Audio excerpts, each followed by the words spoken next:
And welcome everyone to Small Biz Matters. This is Alexi Boyd. You're listening to Triple H 100.1 FM. Thank you for joining us this morning. Sorry about those technical difficulties. I blame the mouse. Who has batteries in mice anyway? It doesn't work. They're not working. So I'm over it now. I've managed to move past it.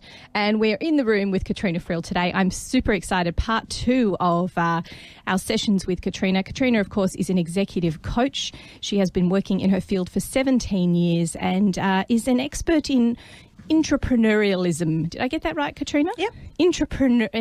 I always struggle with this. Entrepreneur, but it's intrapreneur. Just explain to me again how that all works. Well, entrepreneurs, there's a spirit to that. Being an entrepreneur, I call it an entrepreneurial spirit.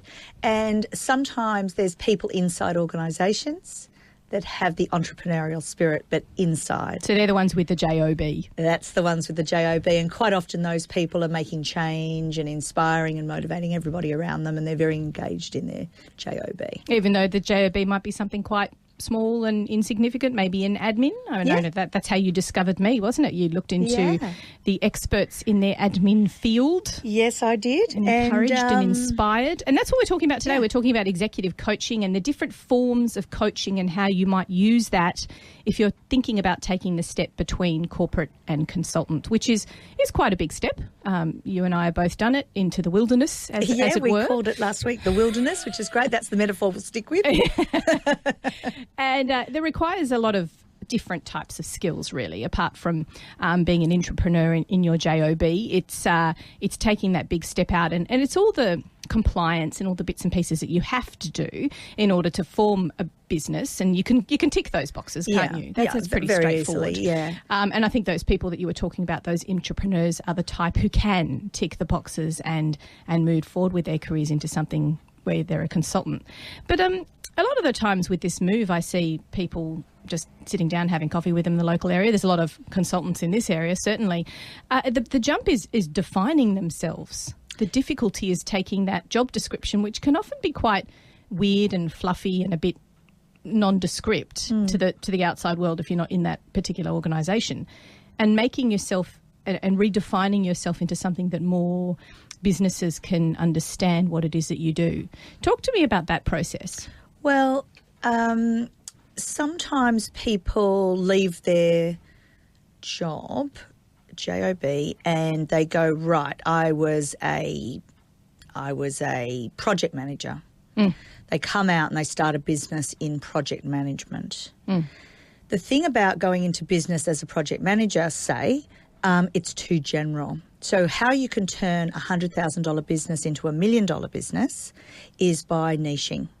So if you're a project manager consultant for the construction industry, that's niched down, and now that industry will buy you, understand you, because nobody wants to purchase a generalist. Everyone wants to buy a specialist, and that's where the bigger money comes in. The more somebody niches, the more money they can make, because they're defining themselves as the specialist for that group of people. And does that definition help to create your marketing materials and all that other stuff that's associated with You speak their language essentially, whereas if you're a generalist, you're not speaking any language.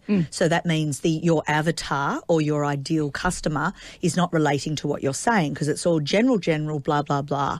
Whereas when you go and you speak about their pain in a very descriptive way, people respond to that in that industry because they understand that language and they understand that pain point. And so that's what you've got to speak to. I have many industries, but you've got to speak to, I have to speak very clearly to the different industries. And that is the definition, or well, not really the definition of, but is that how best to describe what an executive coach would do in that instance, or a coaching system?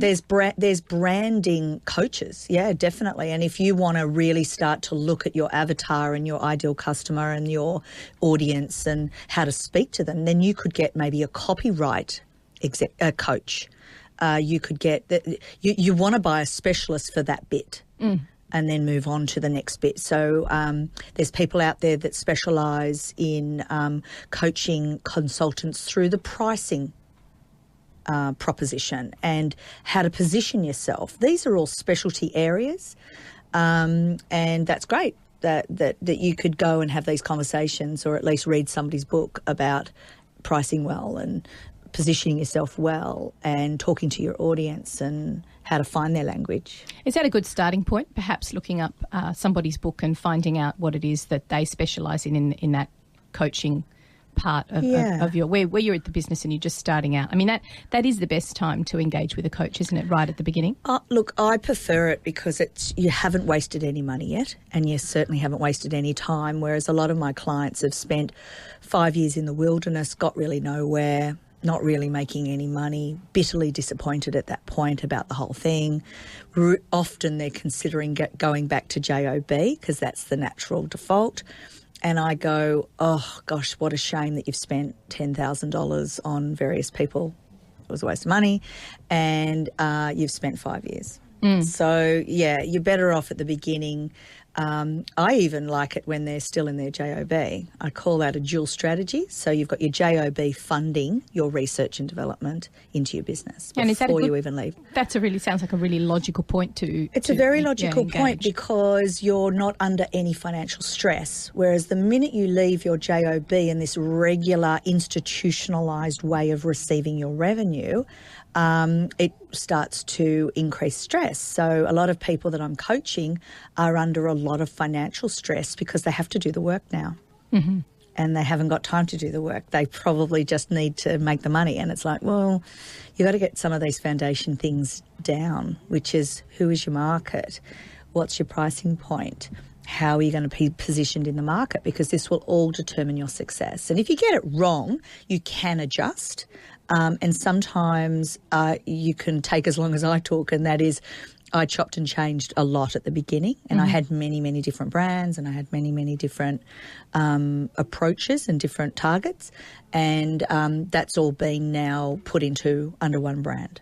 So, but that took me a long time. So now I teach that so that they don't have to waste as much time as I did. Yeah, and it makes a lot of sense to do it at that stage, I guess, not just from a financial perspective, but you've almost got the time. I mean, it doesn't sound like you've got the time because you're working and you're funding this idea, but there's no rush. There's no rush. You can work at night time. You can work on the train. You can work on holidays. Often I suggest people take just a week off to work on their business, and they go, oh, that's a really good idea. I never thought of it that way. Then you've got the excuses going, oh, gosh, no, I can't do that because I've got to be with my family. It's like, but you're building a legacy here, something that's going to feed your family for a very long time. So what's a week, to spend on something really good and really nailing your business plan? So that's sort of the process I do in my first day with my client, is I take them through the business planning, the strategic planning side of that. But I do it in a day instead of a week. So if you're on your own and you have to do it all from scratch, then it might take you a week. You'll spend a day just wading through all the stuff on the internet to try and find the pages that give you the information you actually need, as opposed to finding someone who just gives you the resources then and there. And that's what people should be looking for, really, with a specific coach. As you mentioned before, all those different coaches that do brand coaching or business development coaching or different aspects. How do you find those people if you're someone who's just coming out of corporate and the world is just within that space? Yeah. Where do you start to search? I mean, apart from ebooks. Well, the whole point of hiring a coach is to save you years and years of work. So the whole point of a coach is for somebody that's been there, done that, and can nail it for you in the first 5 seconds or 5 minutes. They usually know where to hammer in the nail, put it that way. So I think the way it's done these days is obviously social media. Like, you go and ask for a recommendation. So slap something up onto LinkedIn and you'll be inundated with every consultant under the sun, every coach under the sun. The minute you say, I want a branding specialist, suddenly you'll get everything from where to go. But what you're looking for is a specialist in small business. Whereas if you end up with, let's say, 10 recommendations from high-end branding agencies, you won't be able to afford it. So you really need people that understand small business, not huge agencies working with huge brands. Would they really pitch themselves to? Yeah, really? They would. Yeah, oh, God, because it's like the opposite end of the spectrum. Yeah, it happens all the time. So I always keep my eye out for really good small business practitioners, people that really get the pricing point they need to be, because We're working with emotional money, whereas when you're an executive, you're working with another person's money. It doesn't have the same connection for you. So the minute you have to hand over your own $1,000, $3,000, $5,000 for something, suddenly it's hard to do. And so if you're working with a specialist that really understands small business, they'll press your pain points and they'll say, this is what you're avoiding and here's where the value lies, and I'm saving you. In one of my programs, for example, I'm literally saving them $100,000. Right. And I know that. And it's the time, you know, and that's... Plus the time. For you to turn around and say, look, it can take 5 years. People come to you when they're sort of 5 years down the track and you think, well, you had a great product in the beginning. You had a great service that you could have been giving to someone. But if I just got hold of you all that time ago, you'd already be this much further down the track. Oh, it's so frustrating. And sometimes I don't even tell them because I'm just crying from within. It's just so hard. It's internal. It's so internal. It's like, oh, my God, you poor darling, let me help you. And I'm all about quick, efficient, getting you up to speed really fast. What I hate about the coaching industry is they're starving themselves a lot of the time. And so they want to have you on the books forever and ever and ever and come back every week. I don't do it like that. What I do is my view around it is, why would you want all of my information and everything that I can share with you over a year when I could give it to you in 2 days? And that's you need it now. Exactly. I can't be going, oh, and by the way, by December, I will tell you the secret of the universe. It's like, no, I give you the secret of the universe right up front. And yes, it's intense. And yes, you've got some homework to do after these sessions, but you know where you're heading and you've got it all from me. So really a good business coach would be someone who sits you down and almost exactly doesn't waste your time and your money by stretching it out and gives you're going to walk away with a whole set of tasks that you need to do. And I incorporate the service of being able to call me. So you can call me, email me and go, oh, I'm just a bit stuck on that point. I can't remember what you said. And I'll coach and mentor them. I call that ad hoc coaching. So that's when you come to me and say, oh, I need a little bit of help on this. And I'll go, yeah, and just point you in the right direction, get you back on track. And you go, oh, thank you very much. Good, off you go. But you may call it training. You may call it mentoring. You may call it consulting. I'm facilitating a lot of the time. Whereas pure coaching actually is a long and laborious process. And the reason it's long and laborious, if you traditionally just did coaching, all I'd be doing is asking you very perceptive questions to get you thinking about what the answer is for you. I don't do it like that because it wastes a lot of time. And the reason it wastes a lot of time is we're getting from your current mindset. Which is where you want to get out of anyway. It's useless because your current mindset isn't helping you. Otherwise, you wouldn't have called. No. So, or you'd be happy where you are. Yeah. So what I do is I actually do more business mentoring than I do coaching. So when I ask you a question, I'm coaching.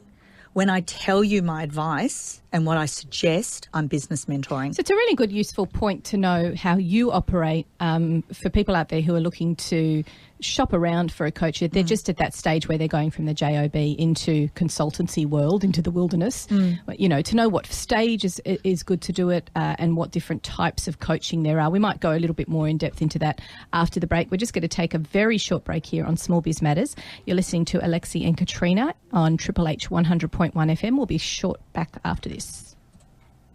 But back to us, Katrina. We were talking about a little bit before the break about different ways of coaching when you're moving between the JOB space into consultancy.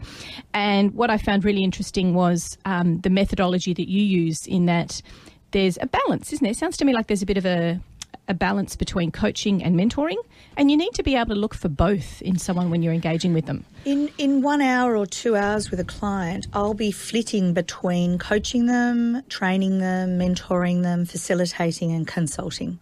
So to me, I want to make sure that I can offer up everything for the client and give as much value as possible. What you find is a lot of people have just gone off and done a short course in coaching. There's about, 5,000 life coaches in Australia. And the majority of them would probably have no small business acumen or experience whatsoever. Where have they come from? Because this is what I find quite interesting is when I go to these networking events and people say, I'm a life coach, and I think, why? What is it? What is it that has made your life so incredible that you can coach others in their life? Or what job did you have before that means you've got the skill set to tell me how to operate? The thing is, this is where people get mixed up, is that the idea behind coaching is I don't need to have context.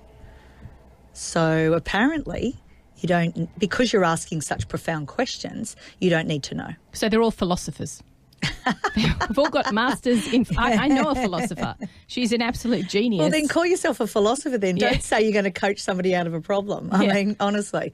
So, for instance, the argument is, just to put it into context, the football coach at the top of his game, let's say he's paid $25 million to coach the best team in England or whatever, he doesn't necessarily have to be or has been a high-end award-winning athlete.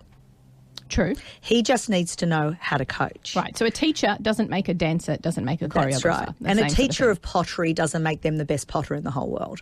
So that's the philosophy. However, I think small businesses need to be so careful with their time and money.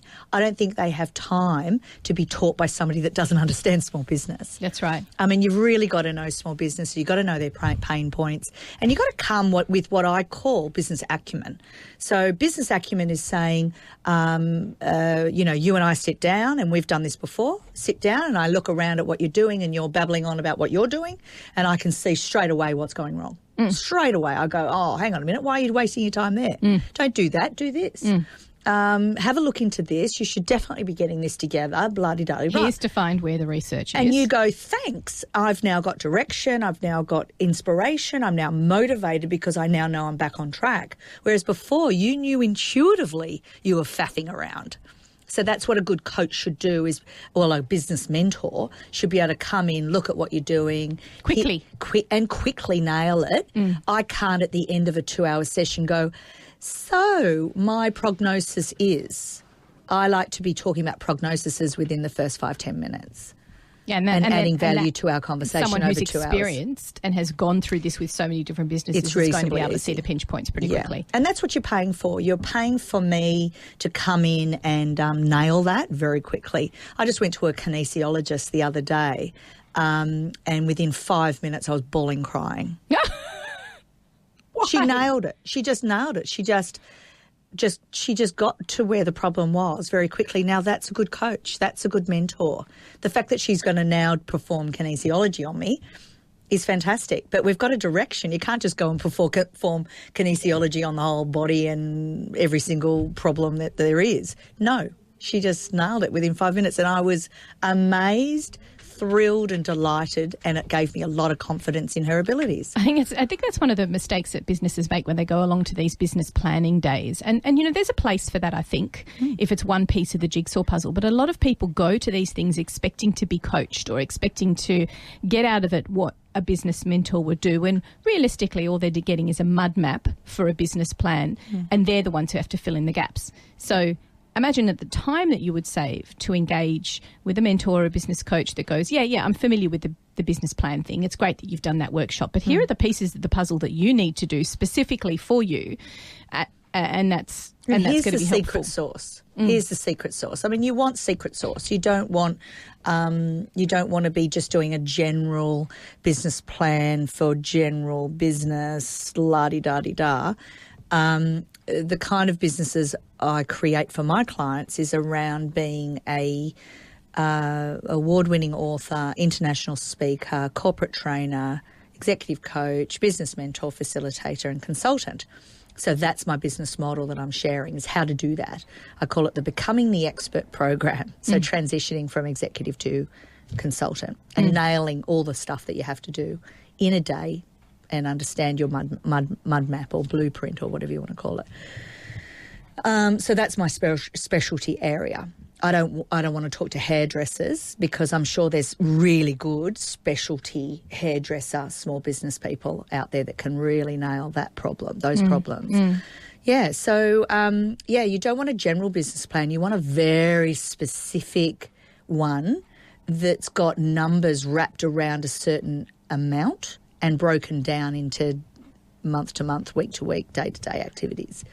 And you can do that in a day as far as I'm concerned. And when you think about it, that's what is not so great about having those people that you dip in and dip out of seeing for a whole year, because this is some of the feedback that I have received from other businesses when they've engaged with someone like that. They say, look, it's taking so long. Yeah. You know, I feel like I'm doing all the work because they're just going, yep, this is the checklist that you need to do for this week, and I've got a very specific program that's not really specific to you, but it's specific to small business. Yeah. And here, just tick those boxes, and then we'll come back and assess them. Spend the next, half of the next session assessing what you did do. Instead of it's almost like a sort of high school teachery kind of thing, isn't it? Yeah, and look, I find that frustrating too. That's why I didn't want to be that type of coach. That person that said, go do this, go do that, go explore that, I wanted to give specific advice, and that's probably why I'm probably more of a business mentor, somebody that's been there, done that, made all the mistakes in the first 5 years, and then can share that now and say, this is where you're heading if you stay doing what you're doing. So what are some of the questions, if you want to research on a good business coach, what are some of the questions you should ask? I mean, the obvious one for me is, have they coached anyone in your industry before? That to me seems like you want to be up that path. But also, is there business? I don't like engaging with people who aren't registered for GST because I think to myself, and they're not serious. Well, they're either. I mean, you don't have to necessarily. I hope you all realise this, but registering for GST makes you look a little bit more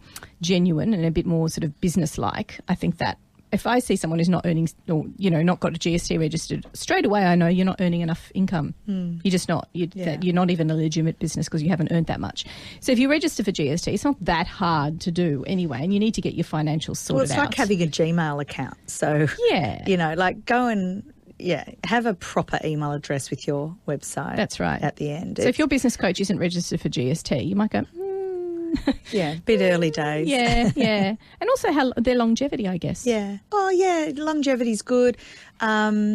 Look, everyone out there in small business needs to be aware that there's a mega trend that has been going on in the world, and we've been sold that mega trend, and it's mega trend here like you wouldn't believe, and that is everybody's an expert.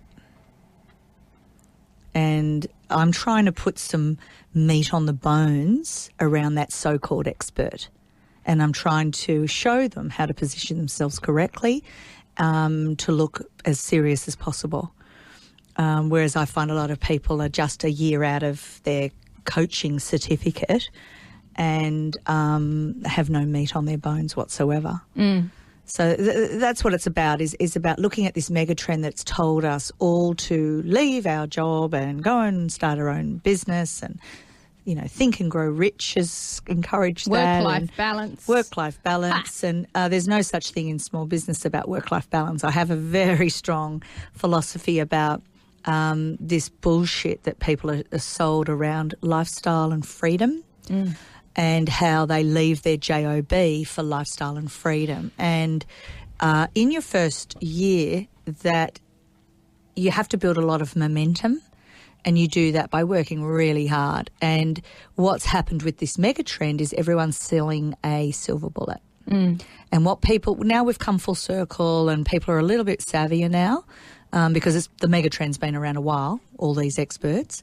What they've realised is there is no silver bullet, and we're back to talking about hard work. And people don't want to hear that. People go, I just want a silver bullet. I just want to know the 3 steps to success. I just want to know the quick and easy thing. It's like, if I put this on my business card, the money will come. Well, not so much. Because you've got no meat on your bones. So people can intuitively feel that. People have a sixth sense for a reason. And you won't be able to build trust because it's really obvious that you've got no meat on your bones if you can't speak the language. Yeah, exactly. Let's say if I was talking to a hairdresser, I wouldn't be saying all the things I need to say that an expert would be saying. Because I know nothing about hairdressing. That's exactly right. And all the more reason to try and find some. But talk to your colleagues as well. Talk to your other small business colleagues. And this brings That's us... why you network. You network because you want to network with your industry and hear what they're saying and see who's had really good success with somebody that is speaking their language. The other thing I would say as well is just be really careful. This is from putting my bookkeeping cap on now. Yeah. Be really careful about a silver bullet piece of software as well. Yeah, right. So a lot of industries... Everything's free in software to start with, but you're going to be bitten. Well, exactly. And I think a lot of places, particularly when you said hairdresser, it made me think of this, but a lot of specific niche industries like that have got pieces of software that say they'll integrate with everything else and they'll help you control your customers and control your customer management system, and they'll send out texts. Be really careful investing in those because they look cheap, but what people don't realise is that the 3 months that you take to spend time training yourself into that and learning how to use it, you've wasted a lot of time, and it may not be the right program for you. So that's another good conversation to have with people who are expert coaches in that industry, or again, a salesperson from that company. That's very different. So one of the things about salespeople now is salespeople need to position themselves as the expert. And so they'll come in as a consultant, but really they're a salesperson. So just be aware of that. And with software, you get what you pay for. Whatever oh gosh, have I learnt that? In terms of CRM? Yeah, I've learnt that the hard way. Is I always tried to get out of it in a cheap way, and in the end you lose out. You're better off talking to somebody like you and going, look, I'm considering Xero for my business. I'm considering this piece of software, which is apparently industry specific. I'm considering Salesforce. I'm considering blah, blah, blah, whatever. There's a million out there. And having a talk to somebody like you about the pros and cons of each piece of software and what really is going to integrate with all aspects of your business, not what they pretend they do. Because remember, you as the business owner are not a software expert. You're not across this. So please don't make a knee-jerk reaction just because that's what you were told first or what you discovered first. Exactly. Yeah. Just have a chat around and see what other people are using and what's been a real bitch to integrate and what never integrated and what they had to throw out. Yes, because a lot of people have thrown out software and just gone, oh my God, I've been working on this for 2 years and got nowhere. Exactly. And you lose all that knowledge and all that time that you've spent working on it as well. Speaking of time, we're going to take a quick break now on Triple H. You're listening to us talking all about small business coaching, executive coaching, thinking about the move from the JOB into consultant. But for all of my other listeners out there who work in other different industries, you'll probably find that it's a great way to engage with a coach. What sort of questions do you ask? We might come back after the break and talk about a little bit more about the questions that you might need to ask to engage with someone to support you. You're listening to Triple H 100.1 FM.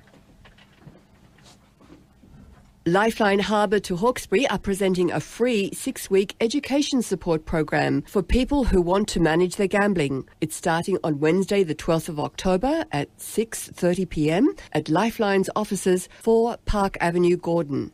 David Hollier and Tamara Murrell are 2 highly experienced counsellors with extensive experience in problem gambling. They will outline strategies and assist in developing controls.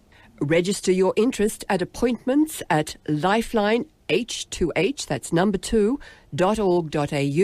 or phone 9498 8805. This message is brought to you by Triple H. Are you getting the most out of retirement? Would you like to have interesting things to do with your friends? Come to a meeting of the Probus Club at East Linfield. We meet at Roseville Golf Club on the second Tuesday of each month at 9:30 for 10 a.m. We have many different activities over the month which you can participate in. Interested? Phone our membership officer, Peter Honey, on 9416 5678. Come as a visitor and test us out. This announcement is brought to you by Triple H, supporting our community. And you're back in the room with Triple H 100.1 FM. You're listening to Alexi and special guest Katrina Friel from Refresh Your Thinking. And she's here as an expert in her field talking about entrepreneurialism and talking about executive coaching. And I think something that I do stumble a lot with, Katrina, is the difference. So can you help me just define out the difference as a small business owner? I'm thinking of engaging with someone to help me. What is the difference between the business coach, the mentor, the all of those facilitator? So I create a triangle with very many layers, and the first layer is, you might say, keynote. So keynote speaking is where you tell the audience your philosophy, your overarching philosophy. Keynoting is not a lot of detail. It's just this lovely, overview of who you are and what you represent. And so keynote speaking is all you talking. There's no real interaction necessarily, unless there's Q&A at the end. And this is the person that you go and see at a networking event. Go and see speakers, because you'll get a gist of what their philosophy is. Then after that, people go, oh, I liked that philosophy. That's what I need right now. I'll go and have I'll go to, say, their training. Let's say their low entry point training workshop. And training is where you don't know what you don't know, and the idea is to take you from your current mindset to a new insights.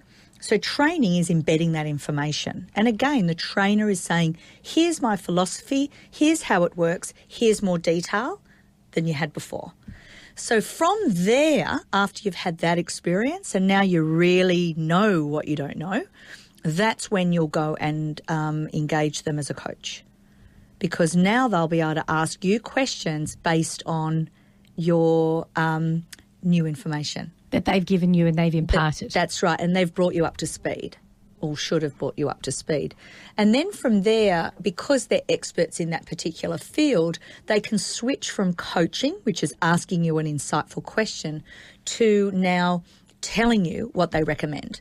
Because with their 20 years experience, they can really nail that. So if I mentor you, it's what I call just-in-time business information. So it's just in time. It's right when you need the information, I tell you what I think. Now, you may not take the advice. That's up to you.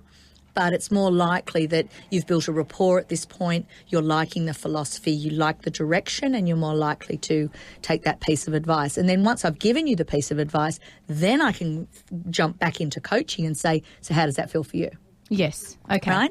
So then, now that you're an expert and I've brought you up to speed and we've been mentoring, coaching and training, then I can go to a much higher level of providing information, and that is facilitating the wisdom in you. So facilitation is very different from training. Training, you don't know what you don't know. Facilitation is drawing out the wisdom in you through questioning. So it's actually a very high-end type of coaching. And the other thing about consulting, the final piece, is consulting is where I come into your business and sort you out. Is that more of the practical side, or are we still talking about the where will you be in 5 years' time kind of questions? Well, I might, let's say you've got consulting is where I go and, go and install Xero in the business and get you sorted. Yeah. So it's about, going in and realising that you need your something implemented. So consultants will consult around that issue. They may not install or do themselves. Quite often consultants don't necessarily do it themselves, but they'll tell you that you need to have it installed or you need to have that bit of training or whatever. And is that the general timeline and the flow of the way people engage with coaches? Yeah, that's why I draw the triangle, because I find that the pathway for my business to enter into my world is they'll see me on stage as a keynote, they'll often buy the book, and then from there they'll come to the training because now they like what I'm saying and they enjoyed my delivery, so then they come to the training. From the training I've embedded heaps of information, like 10 years worth of information in 2 days, and then we can get into the coaching. So then they can engage me as a coach / mentor. / consultant. And then once they've done, let's say, my level, basic program, then you can start to facilitate the higher wisdom, the more advanced programs. So it almost sounds like there's a pathway to it, I reckon. Yeah, the first step is quite broad. Your different people in the room are going to pick up different pieces of information, and then the next step is more refining it towards them until you really get someone where we're talking about one-on-one. Absolutely, and then it's one-on-one. really quite. But I don't want to see I think it's wasting their money if they see me one-on-one straight away. I reckon it's much cheaper to come to a training program and get everything that they need to get on with it in that training program. And quite often, after a good training program, you shouldn't even need coaching. Just go and implement what you learned. And that's what you were saying before about just a 2-day program is so quick, and you go away, you feel like you're empowered with the knowledge that you need. You now know what you don't know. Yeah, and you know what's missing. So if you're going to one of these groups, for example, how many people should you see in the room? Because I think that there is an element of one-on-one, isn't there? Yeah, definitely. One of the things that I committed to very early on is small groups. And so if you ever come to a training program of mine, you'll be sitting in a room of 5 or 6 people, sometimes 10 or 12. But by the time you get to about 10 or 12, you are now having to limit the interaction. You're just speaking. A lot of the time you need to move through it, So I've always I've prided myself on the fact that I have small groups because I want heaps of interaction. So if you look at the testimonials I've received, it's always like, oh, wow, we were engaged the entire time. We were really talking and interacting, and because it's a smaller group too, the participants open up more. There's less threat. So I find they're more likely to share. They share. I mean, I've had high-end businessmen cry in training. Too much sharing. Yeah, I don't mind it because to me it indicates a healing, an aha moment, but on the profound level. So when you are having these small groups and you've really built a great group dynamic of trust and rapport, you'll be amazed at how people open up about their problems and their pain points. And only if I know can I help. So if you keep it from me as your coach or trainer, I can only use my intuition. And I can read between the lines, and I'm good at that. People go, how did you know? It's like, I can read it on your face. And they're like, oh, wow, okay. And that's one of the things you want is somebody that's quite intuitive. And that's why women have done really well in the coaching field, because women quite naturally are very intuitive. And even though the client may not have said something, we can sort of feel that there's something going on and kind of draw it out as gently as possible. And so interrogating a teenager. Yeah. So I'm known for being quite direct. So don't come to me if you want a fluffy coach. Nice. There's plenty of fluffy, nice coaches out there. I like to get to the problem and quickly. I like to resolve it. So I am a bit direct. I do like to nail it right up front. And that can be quite confronting for people. And it might not be for everyone. Maybe some people out there go, you know what, I do need a year. I do need a year to really get this sorted out. Because some people process slowly, really, really slowly, and often reflective learners. Love it to take a long time. Whereas I work with a lot of, what my ideal client is somebody that's very direct as well. That works proactive. Very proactive, fast pace, likes to have a result quite quickly. And if you are that type of person, then you're going to find me reasonably appealing. Whereas if you meet somebody that's all fluffy and slow and really reflective and give you lots of homework to consider and la-di-da-di-da, then you're going to find that type of person appealing for you. Yeah, there's somebody for everyone. Yeah, and there are a lot of them out there. Yeah, find somebody that suits you and the way you learn. And ask for testimonials from people like yourself. Yeah, so a good coach would be able to say, listen, I've coached someone just like you in your industry or just at your stage of development. Here's their number. You should be able to pick up the phone and call someone, particularly with coaching, I think, because it's such a personal thing. Yeah. And coaches tend to have their, or anyone in business tends to have their super fans. So super fans are fabulous because they've often done the full pathway. So they've seen them as a keynote, gone to their training, possibly all their training. They've definitely done the full coaching program and mentor program, and they continue to stay in contact and will often buy the advanced programs. They are super fans. Not every client is a super fan, and you've got to get your head around that as a consultant. You really need to understand that not everyone's going to stay with you forever. But these super fans are phenomenal testimonials because they know your stuff at a very deep level, not just a superficial and they're genuine. level. And they're very genuine, and they can answer the questions that a potential client might have. Like, how was she? How much did she engage, like you said earlier? Yeah, how available was she? See, one of my big problems is I open myself up and I make myself very available to my clients, and I'm just working through that as an issue. Yeah, for myself personally. Oh, look, that's an issue for all small businesses. Is it? Oh, my God. Stop. One of the things I had to do was actually stop answering emails at 10 o'clock at night. Yeah. Because then clients think they can get an answer from you at 10 o'clock at night at any time of night. It's okay to write the email, get it out of your system, get the sentences constructed. I see that as closing a loop. Yeah. I know. But you don't have to hit send. Right. You can write it and then save it, and in the morning at 9 o'clock or 9:01, hit the send button. So you've got it out of your system. You've thought about it, you've cleared your head, but you're not making yourself 24-hour available. I've done that way too many times. So I'm just working out how to create those boundaries just a little bit better. But you told us about that last week with time management. You said I only answer my phone. I love this. I have my phone on Do Not Disturb. Do Not Disturb. What's that little moon button that we didn't know about until we accidentally hit it? Is my friend. The moon button is The my moon friend. button. Except it drives my husband mad because he goes, I've been ringing you and you never answer. It's kind like, of important. because it's on Do Not Disturb pretty much most of the time, because I don't want my phone ruling me. I rule the phone. Yeah, no, that's a good point, especially when you're driving. Yeah.